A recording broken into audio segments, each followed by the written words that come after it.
O país inteiro parou para assistir ao escândalo que abalaria os alicerces do poder. Um político influente, cercado de mistérios, é exposto em plena coletiva de imprensa. Mas ninguém imaginava o que viria a seguir. Era uma manhã como qualquer outra, e o país se preparava para mais uma coletiva de imprensa transmitida ao vivo. Marcos Andrade, um dos políticos mais poderosos e influentes da nação, estava pronto para mais uma demonstração de controle e segurança.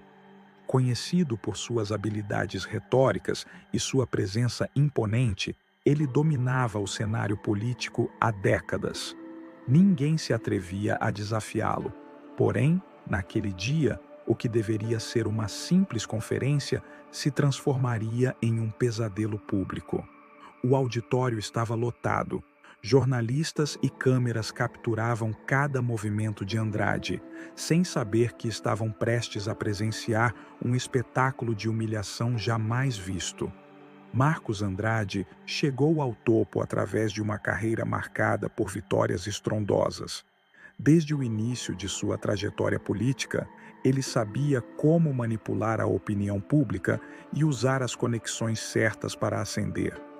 Andrade começou como um vereador desconhecido, mas rapidamente demonstrou habilidades excepcionais em negociações nos bastidores. Fez alianças com os mais poderosos empresários do país e nunca hesitou em usar a influência deles para seus próprios ganhos. Seu nome virou sinônimo de poder, mas, por trás de sua figura pública imponente, havia uma teia de segredos e conspirações que ele sempre conseguiu manter fora dos holofotes. Até agora, a coletiva de imprensa parecia seguir o roteiro de sempre. Andrade iniciou seu discurso com a habitual eloquência. Os jornalistas sabiam que ele era habilidoso em desviar questões polêmicas e manipular respostas a seu favor e esperavam mais do mesmo. A tensão, no entanto, estava no ar, mesmo que não fosse evidente. O clima era desconfortável, como se algo invisível estivesse prestes a explodir.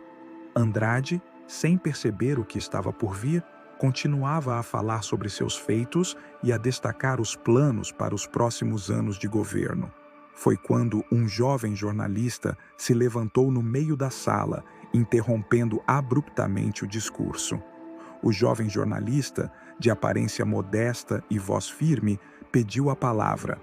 Sênior Andrade, gostaria de perguntar sobre algo que o senhor nunca abordou publicamente, disse ele, enquanto todos os presentes voltavam sua atenção para a figura audaciosa.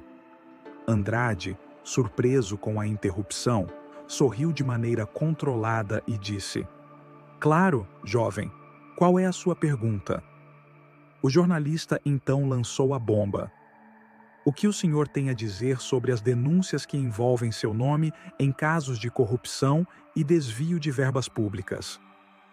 O silêncio que se seguiu foi ensurdecedor. As câmeras focaram imediatamente no rosto de Andrade, esperando uma reação. Marcos Andrade foi pego de surpresa. Não esperava que a coletiva, cuidadosamente organizada para discutir suas últimas conquistas, tomasse aquele rumo. Ele sabia que rumores e denúncias circulavam nos bastidores, mas nunca haviam sido trazidos à tona de forma tão aberta e direta. Sua expressão, embora controlada, denunciava um leve desconforto. Ele hesitou por um breve momento antes de responder. Essas acusações são infundadas e carecem de qualquer base concreta. Estou à disposição para esclarecer qualquer questão nos tribunais, como sempre fiz, disse, tentando manter a compostura. Mas o jornalista não recuou. Antes que Andrade pudesse retomar o controle da coletiva, o jornalista surpreendeu a todos ao levantar um envelope pardo. Este dossiê contém documentos que provam a sua ligação com um esquema de desvio de verbas destinado à construção de escolas públicas, afirmou com convicção. As câmeras rapidamente focaram no envelope e o ar no auditório tornou-se ainda mais pesado. Andrade perdeu por um segundo a confiança que o tornava tão imponente. Sabia que aquele envelope poderia conter algo perigoso, mas o que ele não sabia era que o pior estava por vir. O jornalista começou a ler em voz alta parte dos documentos. O silêncio da sala foi substituído por murmúrios de espanto à medida que ele detalhava como o dinheiro destinado à educação havia sido desviado para empresas fantasmas ligadas ao círculo íntimo de Andrade. Nomes de empresas, valores e até mesmo assinaturas do próprio político estavam incluídos nas páginas do dossiê. Andrade, ainda em pé diante do púlpito, tentava processar a gravidade da situação. Pela primeira vez, sua confiança parecia vacilar em frente às câmeras. Ele tentou interromper, mas o jornalista não parou de falar. Essas acusações são ridículas. Isso é um ataque pessoal, claramente orquestrado por meus inimigos políticos. Zrenia interrompeu Andrade, agora visivelmente abalado. O jornalista, porém, não se intimidou. Os documentos aqui apresentados foram verificados por especialistas independentes e mostram claramente a sua ligação com o esquema. Não acha que o público merece uma explicação? Andrade tentou desviar o foco, mencionando seus feitos no governo e atacando a imprensa, acusando-os de serem parciais. Contudo, era visível que a confiança que sempre o acompanhou em situações de crise estava se desintegrando rapidamente. Os jornalistas presentes ficaram atônitos com a virada dos acontecimentos. Em vez de uma coletiva controlada, a situação havia se tornado uma tempestade de acusações e revelações. As câmeras estavam focadas em cada detalhe, transmitindo ao vivo para todo o país a queda de um dos homens mais poderosos da política. Nas redes sociais, os telespectadores já começavam a reagir com choque e incredulidade.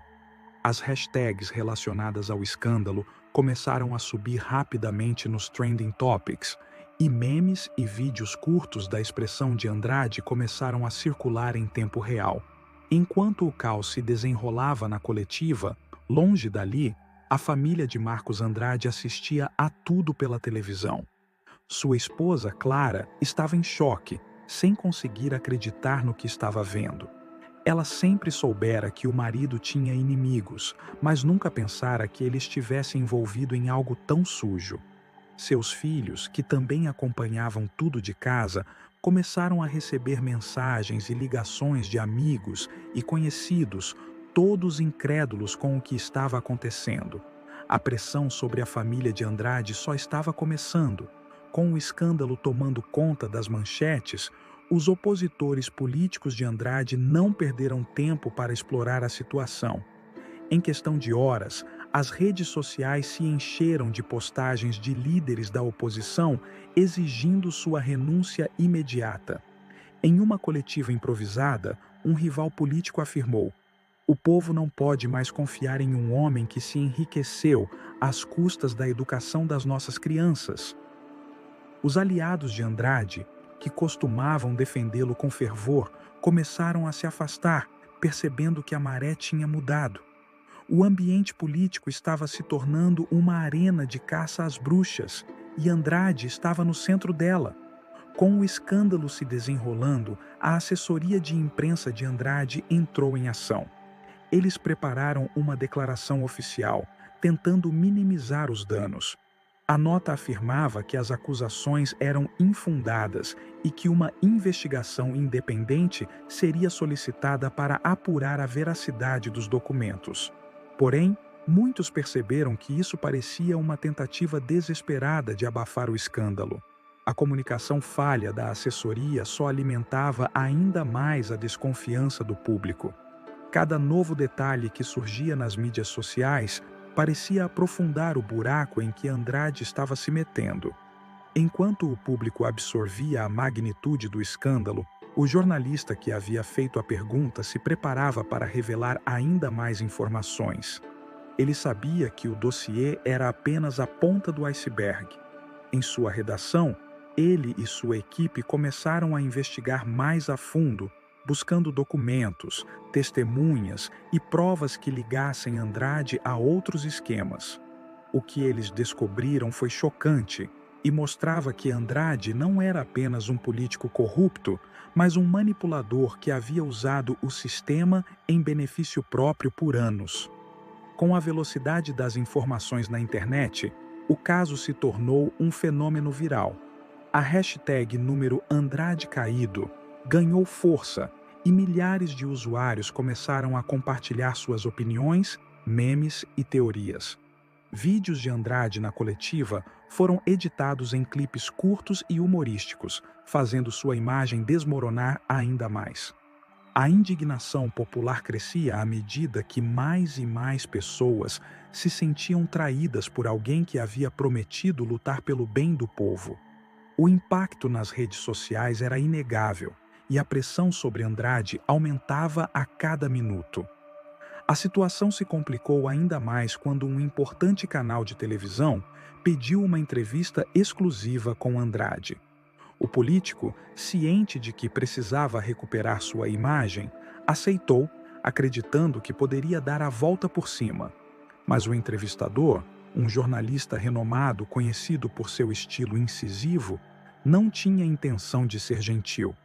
Durante a entrevista, Andrade tentou se defender, mas cada resposta parecia mais evasiva do que a anterior. As perguntas se tornaram mais intensas e diretas, levando-o a um canto, enquanto sua imagem pública continuava a se desmoronar. À medida que o escândalo se desenrolava, relatos de seu passado começaram a emergir. Informações sobre antigos aliados que agora se tornaram adversários foram reveladas, e documentos que mostravam práticas suspeitas em sua carreira anterior começaram a circular. A trama de mentiras e manipulações se tornava cada vez mais complexa. A percepção de Andrade como um político respeitável começava a se dissipar, enquanto sua trajetória parecia agora uma história de traições e enganos. Cada revelação nova causava um impacto ainda maior na já frágil reputação do político. Enquanto o escândalo desmoronava ao seu redor, Andrade decidiu que precisava se reunir com sua família.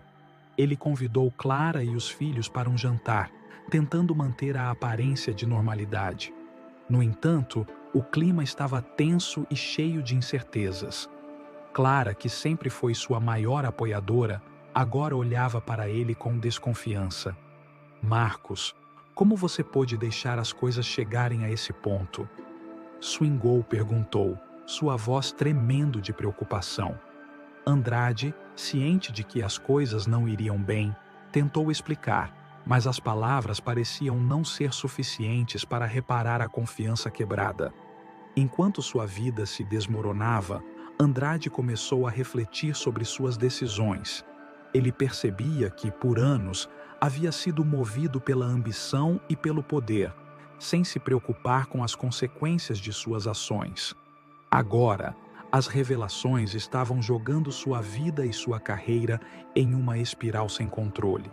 Em um momento de vulnerabilidade, ele decidiu que precisava agir, não apenas para se proteger, mas para tentar restaurar a confiança de sua família e de seus apoiadores. Mas o que ele não sabia era que esse ato poderia ser mais arriscado do que ele imaginava. Com o avanço das investigações, um informante, que antes era próximo de Andrade, decidiu falar. Ele entrou em contato com o jornalista que havia exposto o escândalo, oferecendo informações privilegiadas sobre os esquemas de corrupção. Este informante tinha provas irrefutáveis e documentos que poderiam comprometer Andrade ainda mais. A revelação de que havia alguém tão próximo dele disposto a testemunhar foi um golpe devastador. A confiança que ele tinha em sua equipe começou a desmoronar enquanto todos olhavam com desconfiança. A cada nova revelação, o descontentamento da população crescia. As manifestações começaram a surgir em todo o país, com cidadãos exigindo a renúncia de Andrade e clamando por justiça. O povo, que antes o via como um salvador, agora clamava por sua queda. Faixas pediam pela investigação e punição dos corruptos, e as vozes se uniam em um coro de indignação. Andrade percebeu que a situação havia tomado proporções que ele não poderia controlar, e a pressão apenas aumentava. Diante da pressão insuportável, Andrade decidiu buscar apoio em aliados políticos que ainda estavam dispostos a ajudá-lo. Em uma reunião tensa, ele pediu aos seus conselheiros que elaborassem uma estratégia para reverter a situação. A ideia era fazer uma aparição pública para se desculpar e prometer transparência, na esperança de recuperar a confiança do povo. Mas os conselheiros, preocupados com as revelações que continuavam a surgir, sabiam que isso poderia ser uma tentativa em vão. Marcos Andrade organizou uma nova coletiva de imprensa, desta vez com a intenção de se redimir. Ele entrou no auditório com a cabeça erguida, mas sua expressão era de apreensão. Ao iniciar sua declaração, ele pediu desculpas ao público, prometendo que todos os envolvidos seriam responsabilizados. Mas, ao longo de suas palavras, o jornalista que havia iniciado tudo não perdeu a oportunidade de questioná-lo novamente. "Senhor Andrade, como o senhor pode garantir que não haverá mais escândalos?", perguntou. A sala estava em silêncio e Andrade sentiu a pressão voltar a subir. Durante a coletiva, uma nova bomba foi lançada. Um grupo de ativistas apareceu do lado de fora do auditório, segurando cartazes e gritando palavras de ordem contra a corrupção. O clima ficou insustentável e as câmeras capturaram o momento em que Andrade, sob o olhar atento da mídia e do público, perdeu a compostura e gritou: "Isso é uma farsa. Eu não sou o único culpado." Essa reação explosiva pegou todos de surpresa e se tornou um novo assunto nas redes sociais, fazendo com que a indignação aumentasse ainda mais. Com a situação insustentável, muitos de seus aliados decidiram se afastar.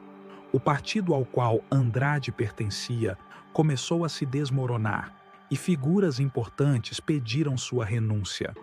O clima entre seus apoiadores estava tenso e ele percebeu que a maioria não estava disposta a arriscar suas carreiras para defendê-lo.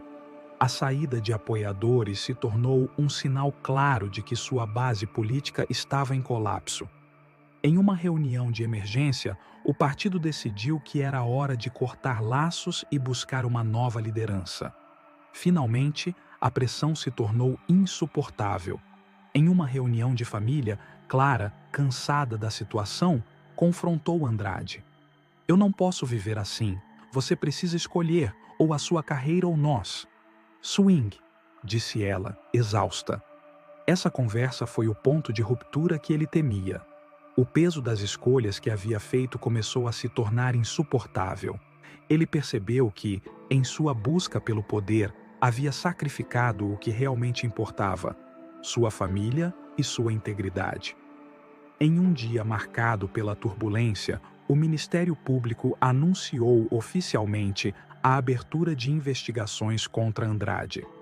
Documentos foram apreendidos e sua residência foi invadida por agentes federais. A humilhação pública atingiu um novo patamar quando a mídia começou a transmitir imagens de sua casa sendo revistada. O político, que uma vez foi temido e admirado, agora se via em uma situação de vulnerabilidade total.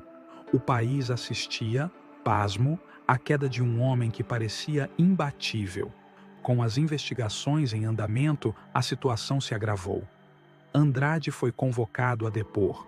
O julgamento foi amplamente coberto pela mídia e a tensão estava no ar. No tribunal, ele sentou-se frente a frente com seus acusadores, com as provas contra ele expostas.